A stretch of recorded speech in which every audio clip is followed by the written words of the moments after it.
எனக்கு இந்த சாங் பிடிக்கும். எப்படி இருக்குன்னு சொல்லுங்க.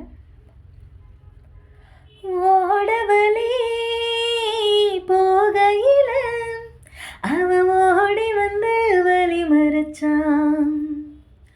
கூட வந்து குசும்பு பண்ணி மெல்ல சேலையத்தான் பிடிச்சிழுத்தான். கட்டி கத்தம் போறேன்னு கட்டி கட்டி தான் பிடிச்சான். கட்டுப்பட்டு கட்டுப்பட்டு நான் கிடந்தேன். கண்ண கொஞ்சம் மூடிக்கிட்டேன், மடியில் சாஞ்சிக்கிட்டேன். ரெக்க கட்டி நான் பறந்தேன். அடிக்கண்ணு முழிச்சா மாமனத்தான் காணவில்லை. அங்க நடந்த கரு அத்தனையோ கனவுக்குள்ள. அடியாச மச்சா வாங்கி தந்த மல்லியப்பூ.